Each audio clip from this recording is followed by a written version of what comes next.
Yo, what's going on, Philadelphia Eagles fan? This is your boy Philly Day One, and we got a couple topics we're gonna talk about. Man, what this is a pretty emotional video for me, um, on the main topic, and we're gonna get into that before. But we're gonna first get into this. Isaiah Rodgers and Quinyon Mitchell was running race on. There's been a lot of races going on, man. I so speed, if you ain't tapped into it, it's what I'm saying. It's been one of those things, man. Social media creators and stuff like that been racing. But we actually got film of Isaiah Rodgers and Quinyon Mitchell racing. That's it's kind of neck and neck. Y'all gonna have to tell me who won because I don't know. Which is even better for Quinyon Mitchell. Isaiah Rodgers is known to be a speedster, somebody who is very, very fast. Quinyon Mitchell got the little bit of everything: size, strength, you know, ability to move side to side. He got all that stuff, jamming ability. He got all that stuff, and the fact that he can run too, that might be making him why he's so good. And outside of that, we got Nakobe Dean in the lab. I know, and probably a lot of y'all know that Vic Fangio said he ain't coming back no time soon. This video makes that very, very hard to believe. We're gonna get into that. And the very last topic, excuse me guys if I ramble on a little bit, because this topic here is just getting ridiculous. The amount of disrespect on Jalen Hurts' name is getting outright ridiculous. Some of the people that are beating him out as far as top quarterbacks in this game is just outright ridiculous. And we're going to get into that. And then we're going to get the opinions at the end of the video. So let's get into it.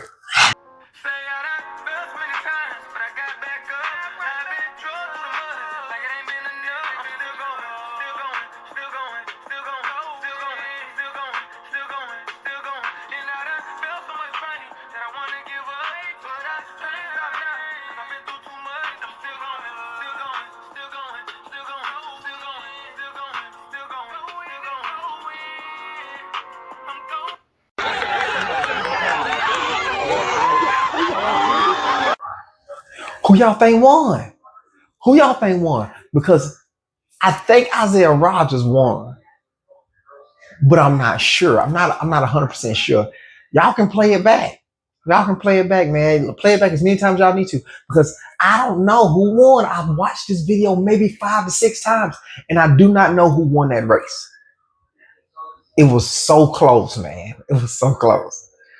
Okay, let's get into the Nakobe Dean. What's really going on? I said in one of my videos that maybe Nakobe Dean is maybe the victim of a brand new toy. We got Jahad Campbell, and yeah, I don't know. I do know he is much better than Nakobe Dean. You do got to get him on the field to see how he responds. Playing in a pressure sense is much different than practicing. You know what I'm saying? So we do got to see what we got on the field, how he responds, and the quick decision making and stuff like that. But I think Nakobe Dean can actually go, and I'm gonna show you why. Let's do it.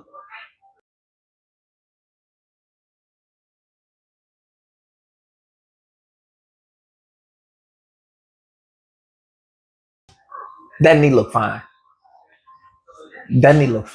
He ain't finna be running or moving that fast to where he is rushing that knee like that. I think he's the victim of brand new toy.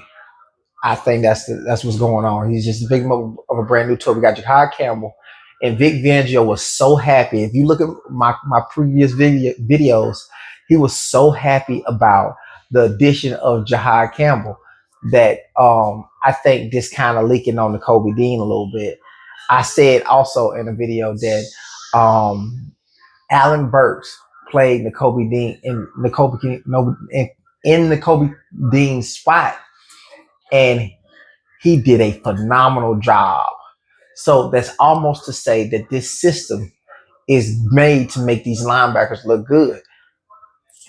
I didn't say that exactly, but I'm starting to think that's what it is.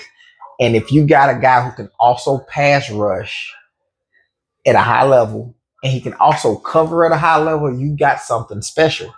So let me um let me get into let's get into the last topic, man. The main event. The main event is Jalen Hurts is probably the most disrespected quarterback in league history. I don't know if there's another quarterback that's been disrespected to this caliber. Like some people who deserve maybe that kind of disrespect didn't even get this kind of disrespect. Um, let's put up let's show this first video, and then we're gonna get into the next video right after. Jalen has a bona fide top 3 receiver and another probably top 10 guy. He's got a tight end that's a top 5 guy at the position. Mm-hmm. It's the best offensive line and ball. Do you hold that against him? No, you don't hold it against him, but it is part of the conversation. It is okay for us to go. It's always about who you're doing it with at the quarterback position. It's a dependent position. So we can hypothetically go, okay, if Herbert's in Philadelphia, is he eclipsing 25 touchdowns? He hasn't done it in 3 years. Mm-hmm. I would imagine so. Sure. If Jalen goes to Los Angeles, is he having that Super Bowl win? It's hard for me to see that. And so the context of it all is a fair part of the conversation.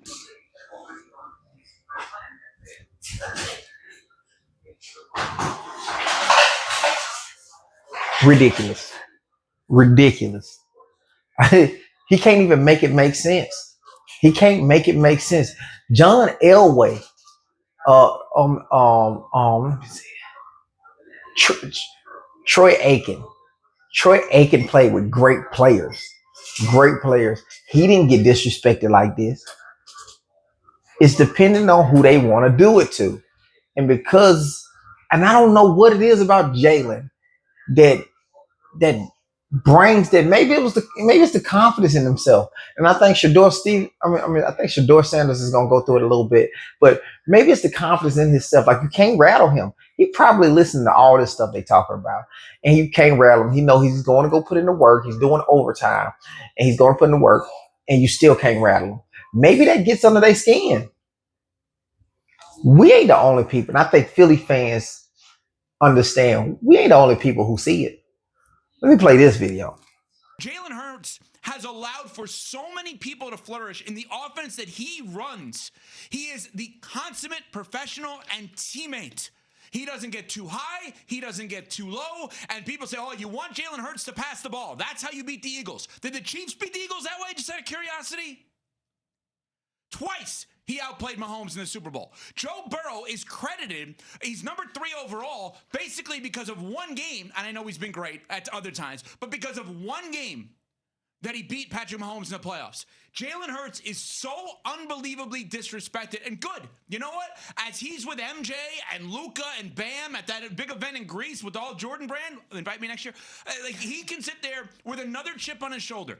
Because this man is as disrespected as anyone we've seen in the NFL since Brady was not ranked number 1 over Peyton Manning. It's absurd that he's 9th overall. Hey, I'm telling you, we're not the only one. This is blank disrespect. This is so in your face disrespectful. I don't know what else to call it. I don't even know what else to do. You know what I'm saying? In that moment, like it's to sit there, you know what I'm saying, and allow this kind of craziness to go on. Oh my God, I don't know. I mean, a lot of people tend to forget the 2022 season. He went crazy in that season. In that season, he went crazy, nuts. No Saquon. You know what I'm saying? Almost MVP. Had he not got hurt, it would have been an MVP season. Had it been an MVP type season. But it's the same thing with Carson Wentz. Nobody talked about the weapons Carson Wentz had over him when he did what he did. They still giving him props for it. You know what I'm saying? I mean, I hate bringing up Carson Wentz, but H2O lean. It's the exact same thing. We put good pieces around him. He did well. You know, and now you want to say, oh, it's because of the weapons that he has is why he's so good. This is a quarterback individual thing. That man took a step back and still was effective when called on. It ain't no different from what he did in Alabama when he took a step back just so the team can do something great. Went over and did something great somewhere else. He gonna be great wherever. We just happen to have him. Hey, let me know what y'all think, man. Comment, subscribe, leave those post notifications on, man, so you don't miss no video. And that's it. Let's go. Let's go Birds, man.